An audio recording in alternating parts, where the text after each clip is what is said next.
Did you just bark? Yes, you did. No, I did not. It So sounded now like you were like, we "Ruff." get to see how Charlemagne's empire falls apart. You want to take any guesses? He splits his empire, yeah. Oh. No surprise there. Wow. So let that be a lesson to I thought he was the smart. United States. Wow. Let's not split our powers. Well, technically, it's 50 states. There you go. But we are a federal government run by the national government. So if the 50 states decide they want to take their own independence, then we would be in trouble. Didn't we already try that? Mm-hmm. Yeah, that didn't work out so well. Didn't work out so well. So today falls Charlemagne. There are really two areas we can look at as far as why Charlemagne's empire falls apart. The first one has to do with problems within his own government, within his own country here. We okay? I'm great. Okay. Seems like we are in 100 different places right now. So, the first problem we can look at here is the Treaty of Verdun. It takes place in 843. Not going to require that you know that date, that year, but it gives you some perspective into what's happening and the timeline that we are in. So in the Treaty of Verdun, a number of things here that you should take note of. Here we have a land dispute in Charlemagne's empire.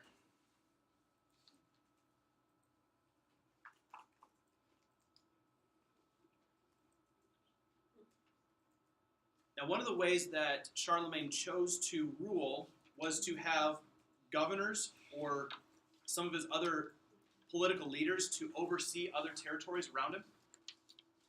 That way, they could keep a closer eye on the people, and they could govern in the place of Charlemagne. And Charlemagne, since he couldn't reach his entire empire, it tends to make sense there. And so there was a land dispute between some of those governors here, and this land dispute happened between these three guys. I think I put them up here on the screen. Yeah. First guy is Charles the Bold.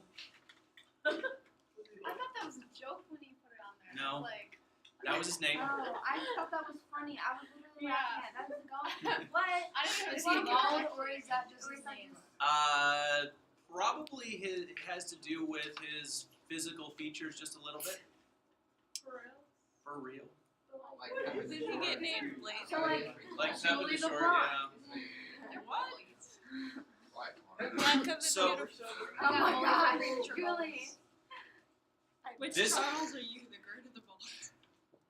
This territory here is West Frankland, so it would be over in the western part of Europe, this darker section that you see on the left side of the European map.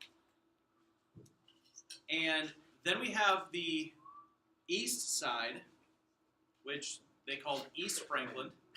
This was held by Louis the German. Was he German?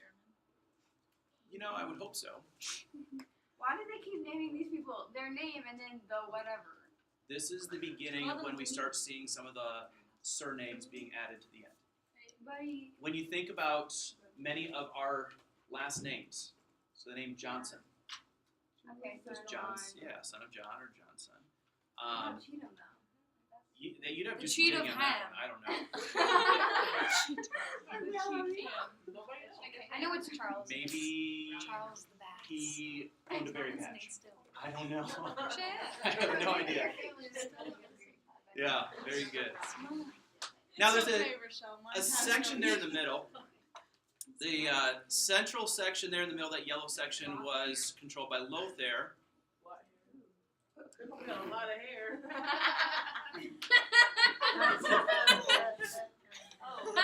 Okay, wait, I'm so behind. I'm not sure I can even argue with that particular comment, but Hey, that's what I said. I don't think you can. Stop. he was the emperor between the two. You're annoying me. Wait. I'm so And over the next several generations, there's lots of poor leadership and incompetence over that area.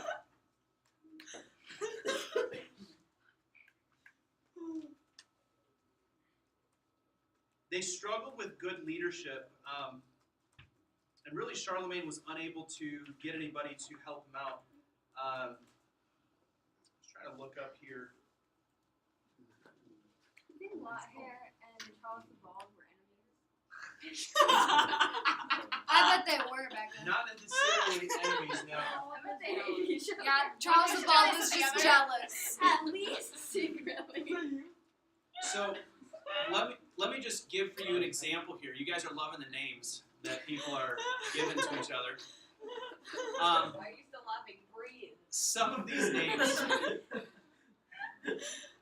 names were attached to them because of physical features.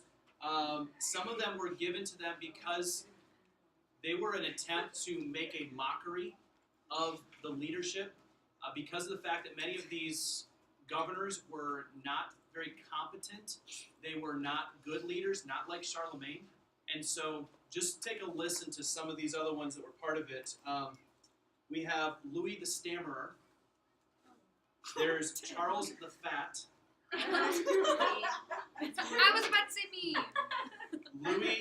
Louis the Child. Oh, Really what they called him. Same. And Charles the Simple. I'm simple. Yeah, well, simple in this terminology would have been not a very good thinker. So like Charles. Simple-minded. Yeah, basically he's stupid. That's not nice. Yeah, no, it's not. That's how myself.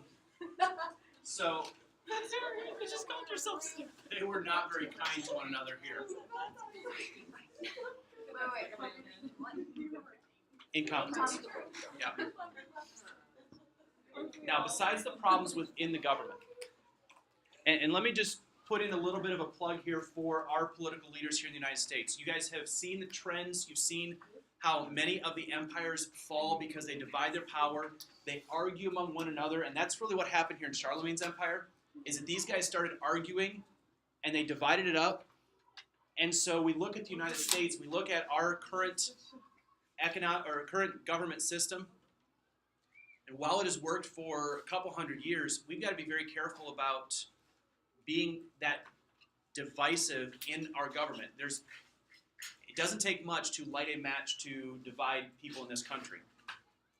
There's already enough of that there. So we as Christians need to try to heal some of those wounds and not drive a further wedge between people. There's also a really desperate need for good Christians in government. And so that may be something that God lays on your heart that you want to pray about and consider. We need some strong leaders there to help preserve our nation. Yeah. So, I gave a speech that in Mhm. speech class, and some people were like, you should be a politician, you should do it, blah, blah, blah. Okay. Well, it was just funny. So I told my dad. Yep. My dad was an 8th grade teacher. Yep. And he told me that those would be horrible jobs for me because I have a moral compass, and because of that, like, people would just hate me in those jobs. So as a politician, like they generally have the name of being like dirty people. Mhm. Like, so if like my thought process is because our world is so much like that, would it not be refreshing towards people if there was an honest one? Or Yes. would they completely fail? Or is it And just- yes. So I think what your dad's trying to get you to understand is that it's a really, really difficult path to take because it's not widely accepted. But I want to remind you that Christ told us that the world is going to hate you because it hates him. So to take a stand, you've got to be ready to take on the arrows that you're going to face. I will tell you that from one of the White House aides, one of the secretaries in the White House, she told a group of people about a month ago that there are more Christians serving in government right now than she has seen in 25 years because of the influence of Mike Pence. So when President Trump came into office, he gave the responsibility of making a lot of appointments to Mike Pence. And Pence is a very strong Christian, and so he brought in a lot of Christian people around him. And 2 weeks ago in my FCI class, I had one of the guys in that class has been a photographer for the state of Indiana over the last few years, and he was in Mike Pence's office his first day. You know who I'm talking about? Okay.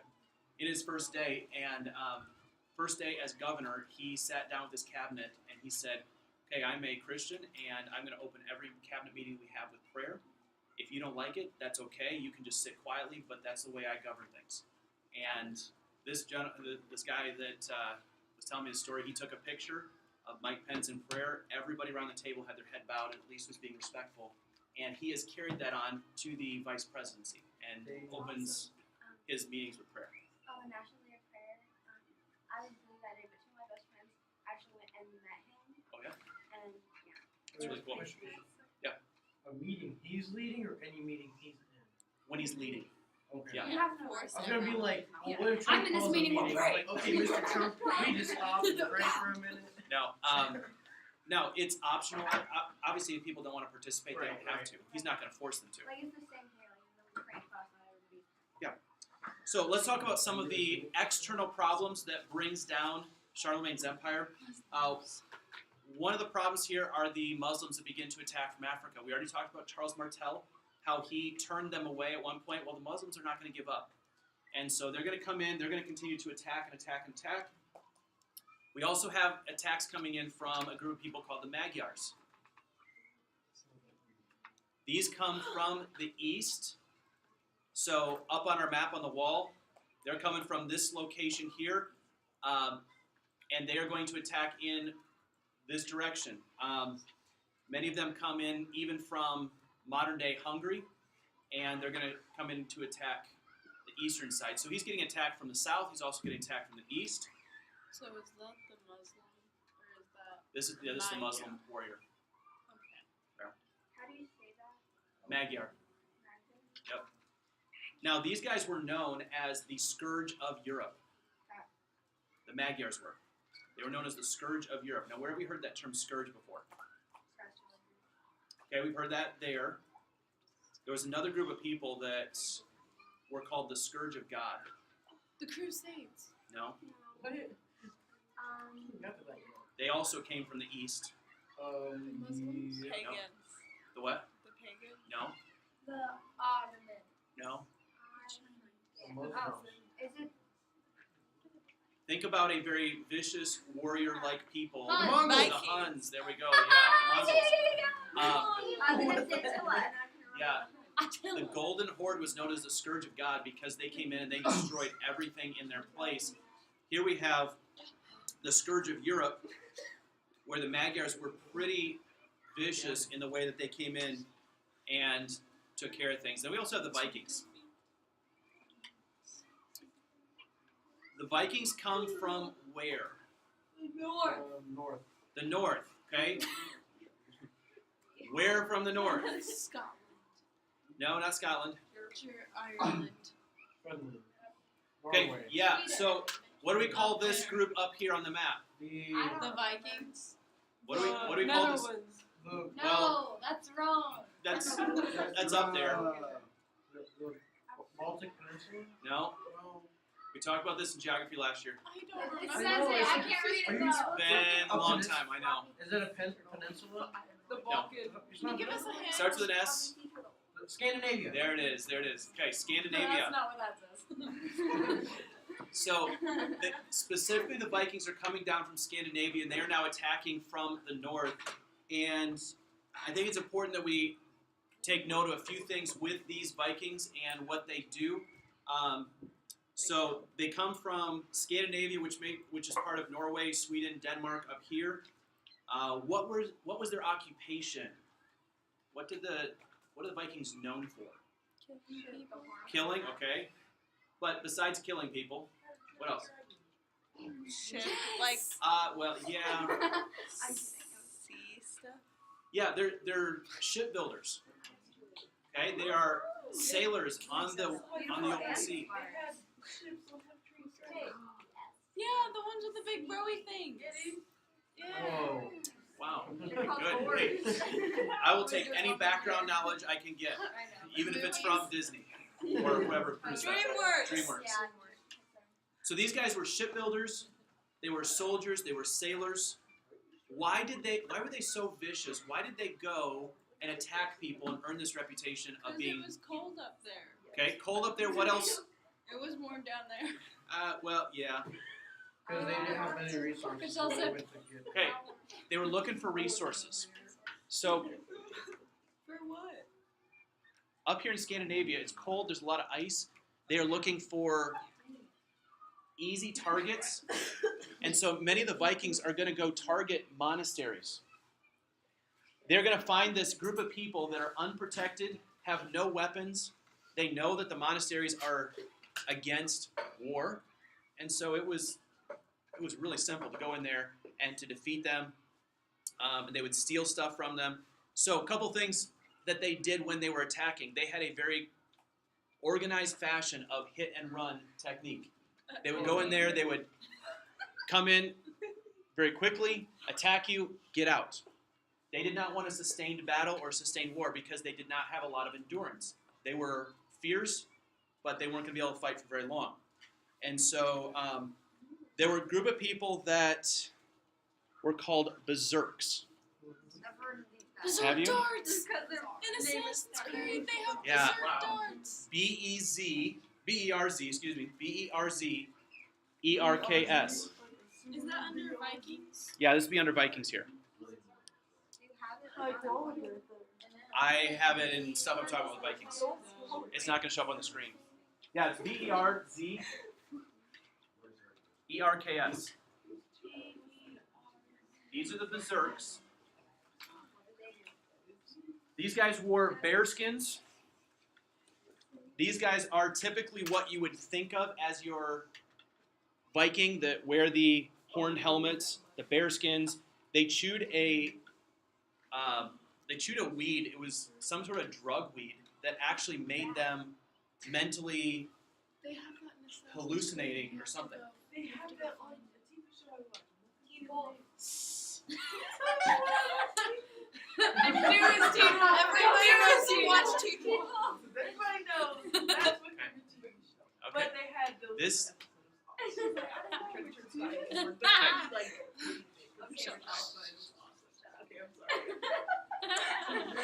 Jones is like, all right. More commentary than I needed, but glad that you can make a connection. Glad you're making connections there. Now, as the Vikings continued to pillage and plunder all over Europe, they started to notice the advantages of some of the settlements and how they had built their technology, how they had built strongholds, and so there were groups of the Vikings that attempted to settle down and attempted to establish their own villages because they wanted to conform to the European way of life. They found out that pillaging and plundering was not becoming all that profitable as the Middle Age empires continued to go deeper and deeper into the Dark Ages. They weren't getting as much stuff. Secondly, they also were no longer able to compete with Charlemagne and his empire. It was hard for them as Europe was growing stronger. It was harder for them to be able to attack. So they eventually began to become more European in their way of life. So a couple results here from these attacks.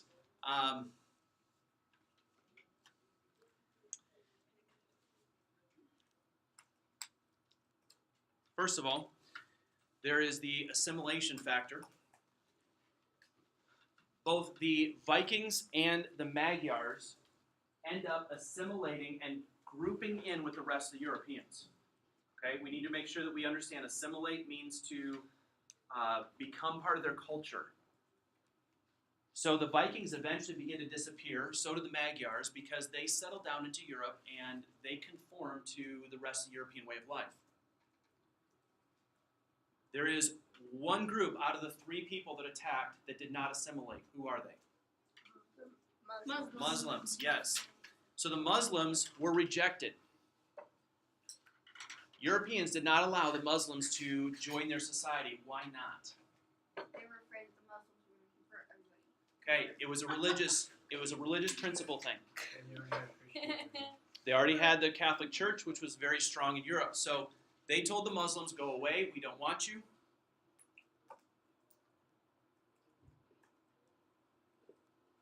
And it's going to lead here to the feudal system. The feudal system. The idea of feudalism. Because of the fact that all of the European people were scared of outside invaders. They sought protection from somewhere, from someone. Knights are going to be a part of it, yes. So will the days. But we're talking. Nights. I'm sorry, that I just couldn't resist. Wow. But No one catch that. yeah, a couple Yes, did. I caught it, but it was so corny that I couldn't even I was laugh. ready. Yeah. So You was the fake what? I couldn't even think. What'd you say? The moment's passed. So we are we are going to talk about knights, castles, nights and days. knights and days. Stop! Oh. Welcome to class. Thank you. Wow. There we go. Wow. Get it now. Wait, Some I'm of so us are a little confused. slower. Like, get the nightmare part, but like, what's so funny